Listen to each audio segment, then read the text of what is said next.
Welcome everyone to You Always Win. We're going to be talking about Battlefield 1 coming this fall. We're also going to be talking about Call of Duty Infinite Warfare / Modern Warfare 4 Remastered. And don't forget to stick around to the end of the video where we're going to let you know about all the other awesome things that Meaty and I are filming outside of You Always Win. So let's talk about Battlefield 1 first. Meaty, what are your thoughts on this? I mean, it's a World War I. That's the biggest thing that's standing out for me. Well, yeah, it actually came as a big surprise to me. The theme? You mean the World War I thing? Yeah, the theme, right? Because I try not to follow anything. I like to be surprised in this world of ultimate spoilers in the internet. Yeah. I am able to be surprised, and I was by this.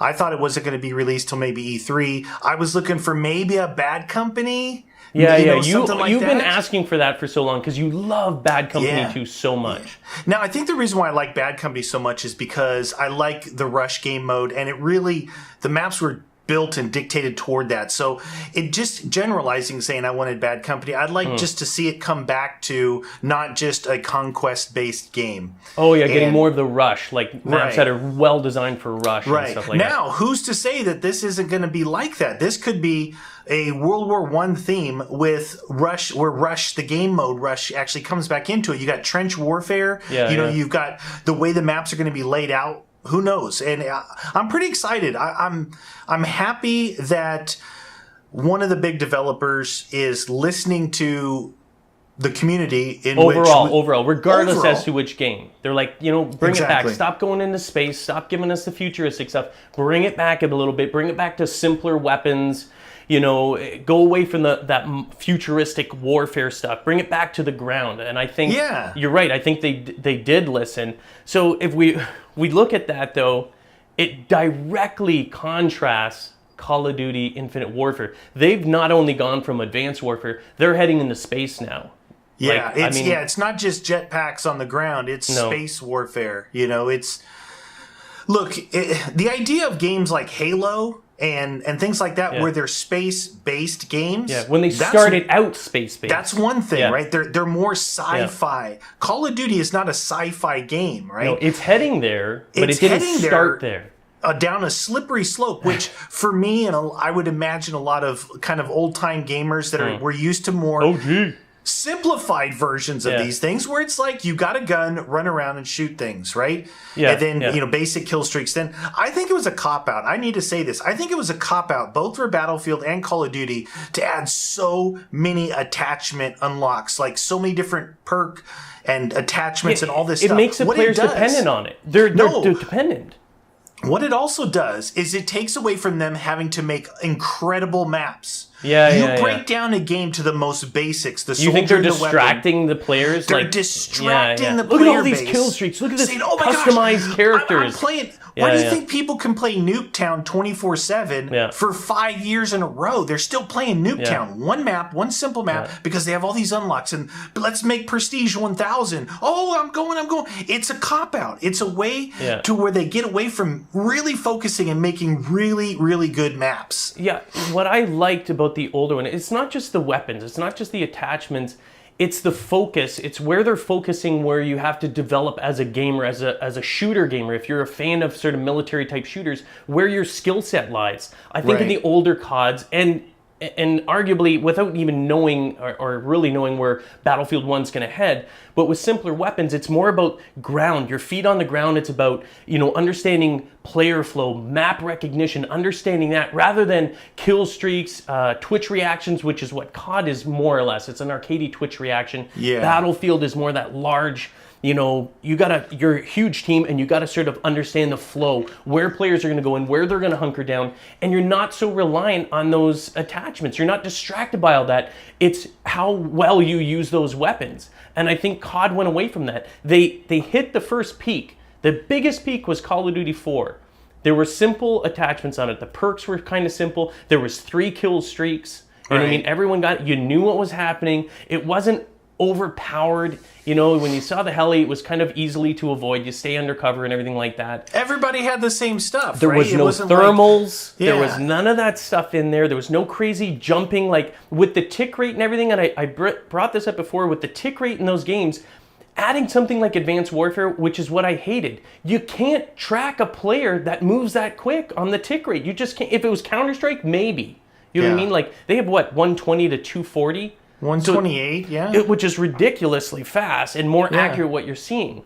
I like the fact that Battlefield is going back to simpler weapons. I want, and without knowing, and maybe it isn't, because it's a very different game to COD, but I want that focus on the simple weapons. I don't want to worry about, someone with some weird thermal imagery thing that can see me on the hill. Like, they're going to have to use their eyes. And if they can't see it, if they don't have the scope, they're going to have to move carefully on the map to get in a better position rather than just sort of using a thermal to easily pick off players. Yeah. No, I agree. And, I think, I know for a fact, the fanboyism between the two things, that aside, there is more than enough room for two huge games like these, right? Yeah. There's for sure. so Absolutely. much room Very different in the feel world. to both of them. But and, why can't... I mean, if you like one, you don't like the other, fine. If you like both of them, fine. If you hate both of them, fine. That's fine.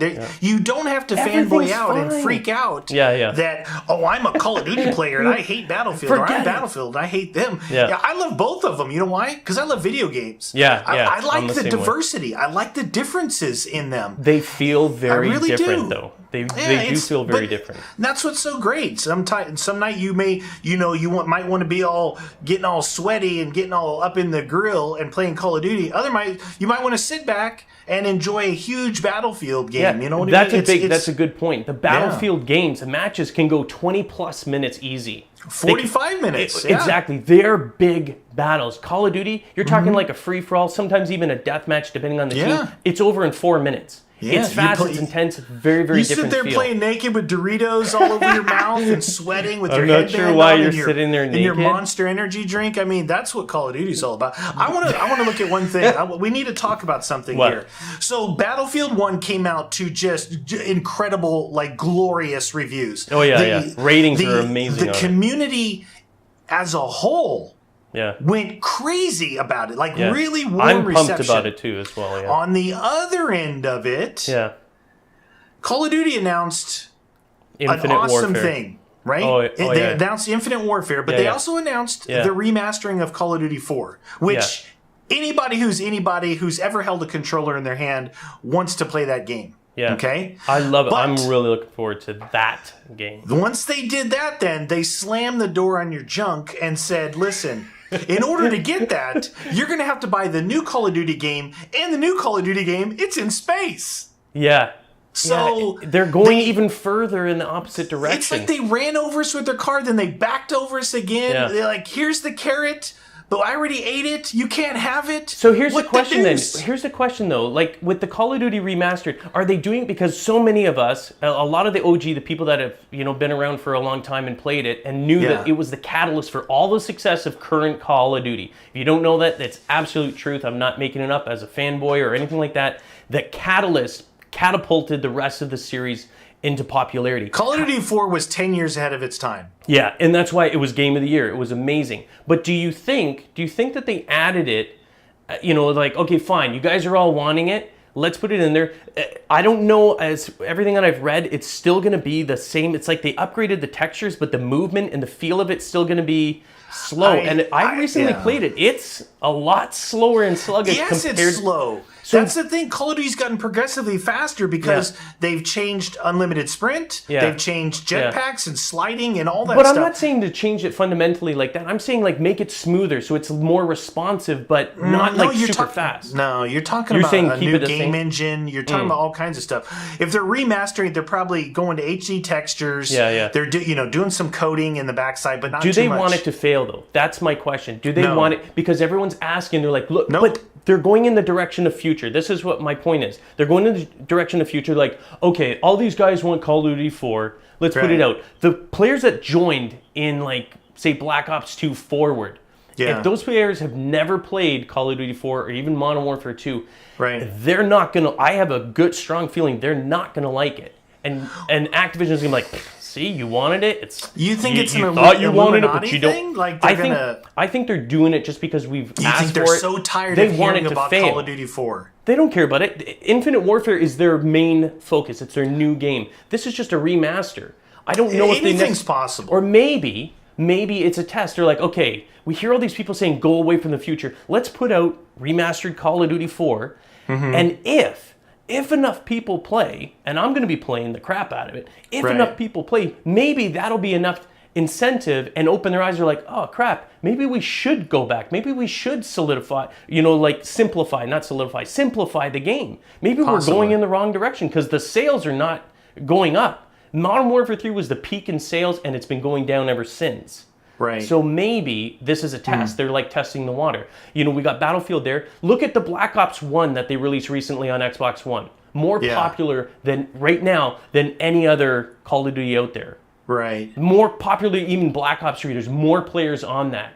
What does that tell you? It's simpler. The maps were well designed in it. Hey, what if it's foreshadowing of a marketing meeting that they had saying, look, our numbers are going down, and now we've 2 years ago we started developing this pigs in space thing, right? And we could be in trouble. Let's throw some more, cheese fries on this deal for these guys. Yeah. So not only do you get the new Pigs in Space, but you also get your favorite Call of Duty 4 Remastered. That's a big package. But they're charging $100 though, dude. And you have to buy it together. This is very important. If they're going to break this out, you better break it out now. Yeah. Do not make people buy both and then later on say, oh, you can buy Call of Duty 4. That will absolutely completely enrage everybody. Because in all honesty, I'm kind of at the point, and you know me for years, and if anyone knows me, I've always been a quasi Call of Duty fanboy. I can't get into this futuristic. I don't mind Black Ops 3, the movement. I like the movement. I think Black the Ops futuristic. 3 is pretty good. It is. I think it is. And even Black Ops 2, you and I talked about Black Ops 2. We look back at it, we're like, you know what? We really liked it. I did. I played a lot of Black Ops 2. Advanced Warfare, I didn't play it like someone punched me right in the face and went, there's your COD. You like that? No, not really, as my nose was bleeding. And I wish that could have been me punching you.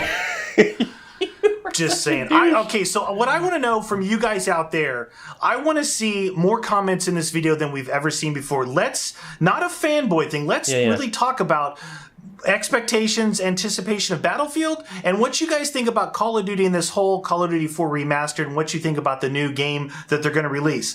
Let's see what you guys have to say. We can see what each other has to say, and really kind of get a true feeling on what the community thinks. Because if you look at the reveal trailers for both, one is blowing up and one has a... Is that bots though?